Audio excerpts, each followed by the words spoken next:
Hi everyone, this is another review, this time, like I said, with Batman Begins. And if you're wondering, what's with all this stuff, the Bionicle comics and the poster itself, well, I'll get to that first. This film did show transition the DC logo change. As you can see here, in the poster, you can see the DC Bullet logo. And in this one, you see this with the DC Bullet logo. When the film came out, at the beginning of the film, the DC intro was this.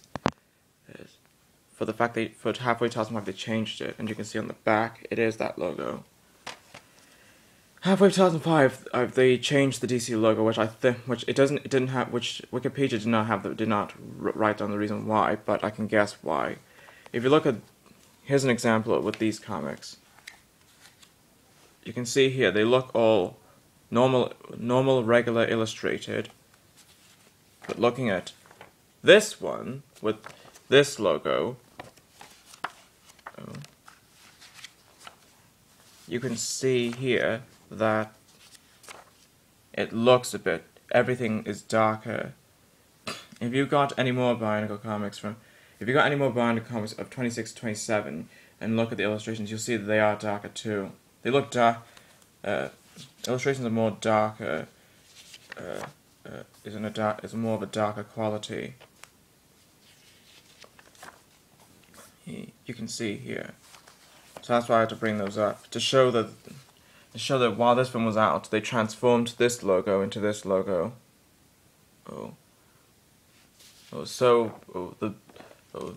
This logo only survives in the trailers and the poster of the film, as you can see here. And the majority of Batman Begins trailers. Have you seen the Jurassic Park guys video that he collected all the Batman Begins trailers and TV spots? As you'll see the DC Bullet logo there. While watching the film has to show this logo, and buying on Warner Home Video is this. And then the rest of and then after that, we had moved on with this logo. And of course, you know what happened to this logo since 2012. There's something I want to point out why I had those here. Now we'll get to the film itself. As you can see, has Batman standing in the top of the building of Gotham, and the bats are swimming around. But that's what the film's all about. The film's all about fear. It's more likely about fear. It's a 1-disc edition, so I don't have the 2-disc edition thing. And so I do remember that there are some versions of the case cover that used to be this, where he flies around. But I don't think we could find that at all. On the side, it's black, and you can see there. On the back has him standing on the corner of Gotham. Critics saying that it's a great film. Plot about how the franchise was resurrected. How Christopher Nolan was able to resurrect the franchise. Here's the bonus features. There's only 2: the film and the trailer. It's rated 12 in our country. Not parental information and copyright detail and all that. And so we have piracy. It's a crime because you have to be aware of not to cause piracy. And I forgot to point out, this introduces this type of copyright detail. This DVD is copy protected. Since 2005 nowadays we have that to make sure we don't do anything to it. And that, and the disc itself depicts the theatrical poster with him flying around. And you can see it doesn't mention the film title, either because it's a legendary picture work or a syncope work. Syncope of whom Christopher Nolan and had founded it since. And either of them, they don't mention the film title of the case, except for The Dark Knight Rises, which we'll get to that review if I have enough time to finish all the other films. And you can see it says number 1 because in case they thought it was a 2-disc, but we don't have a 2-disc thing. And and you get the idea that the film is Batman Begins. And now we'll get to the start of the idea. First off, the one thing that was accurate a bit is the death of Bruce Wayne's parents when he was 8 years old. It was caused by the same guy in the original incarnations, it's Joe Chill. But then throughout the course of the film, he says he was exposed to an economic depression, which leads me to think that because they say and because when the film says that that Ra's al Ghul caused the economic depression of Gotham, which led to the fate of Bruce's parents, and that brings a comeback to 1989's Batman of how the Joker, played by Jack Nicholson, was the killer to Bruce's parents. Of course, the young Jack Napier was played by someone else, but you get the idea. It makes it feel like this film's bring a comeback to that. That the main villains in the film, engineered the fate of Bruce's parents, and even though it's like why, even though if it's supposed to be its own type of idea, and and one thing I can only the only thing I'm only stuck of is that before his parents were killed, when he was 8 years old, he ran to a giant hole.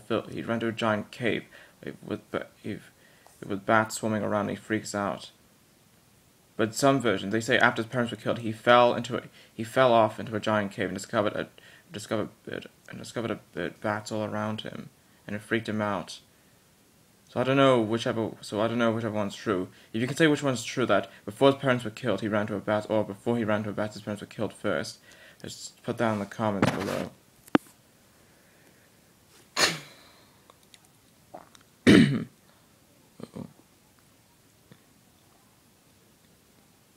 And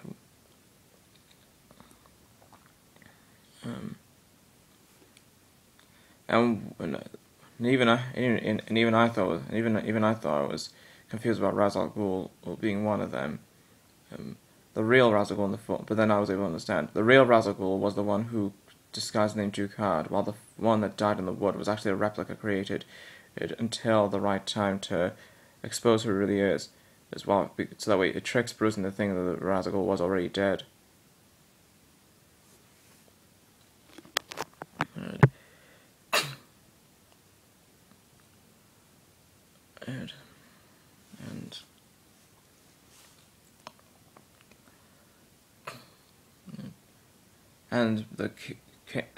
And originally I thought Ra's al Ghul was a character created by Chris Nolan, like Rachel Dawes in this film is, but actually he is a DC character. Rachel's the only one who isn't.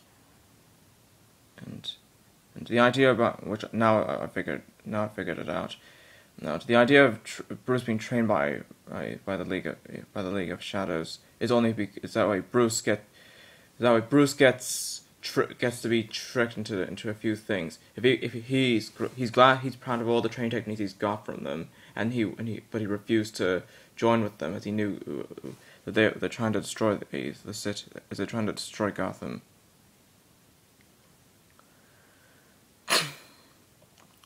And this film marks the more central appearance of Lucius Fox, because in the animated series, and because in some animated series, except for one of them, in some versions of the comics, except for some of them, Fox never showed up anywhere. But this film is one of the only known ones that he did show up by surprise.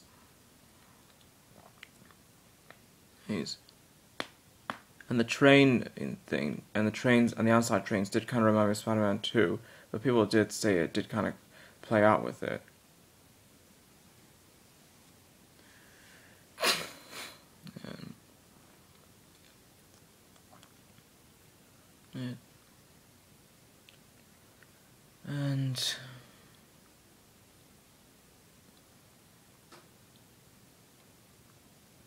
And one thing I was able to understand by repeating this in The Dark Knight is that Gordon's character is that originally I thought Gordon was Commissioner, but they keep calling him he keeps yapping names and stuff. But now I get it.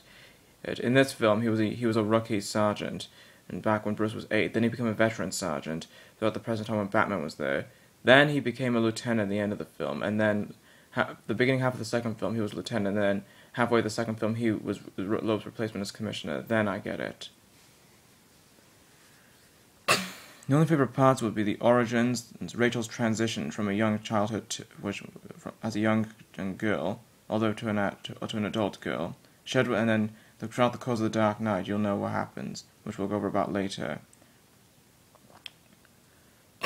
And the idea that the franchise was resurrected in a more chronicle type of style, but that's what I thought the film was like. And the way he conquered his fear kind of looks a bit cheating because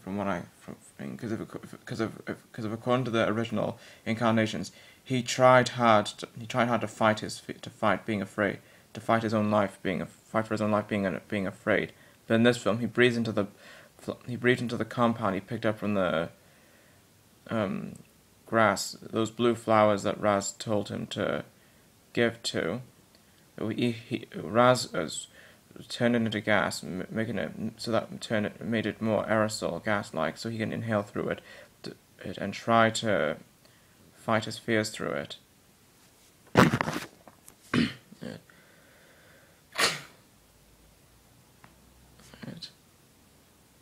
So the one in this, the way Bruce conquered his fear in this one kind of seemed cheating, according to when Raz says we have purged your fear. And I do not know the Batmobile and I do not know the first try the Batmobile, or the cars used to be those kind of other colors. I do have this car here. If you saw the Dark Knight Rises Lego review, it used to be that kind of color, and then Bruce requested it. And Bruce requested a black car, which now I got, right here. And of course, despite in the set it has a bat decal at the front and all the stickers put to it to represent a Batmobile, the film doesn't have that bat decal on the front. But you get the idea. And the only thing that puzzles me is that, speaking of bat decals, see that there? That's the shape that Nolan promotes his films with. If you saw the beginning of the film, the way the bats swim around, but according to the costume, the bat decal is different. It's kind of, which almost resembles similar to what we're going to now is this suit. I was wondering what happened to the hip tights. I replaced the trousers with another trouser with a filled-in collar to associate this film a lot, since the 2008 suit gets to associate the filled-in trousers. You can see the bat decal almost resembles this one's, despite the belt and the cape. The belt was exactly like this one's belt, and this used to be a all-in-one black suit. And we're gonna pause this here because I can't. I remember gapping up the legendary video, so I'll have to stop this film and redo another one.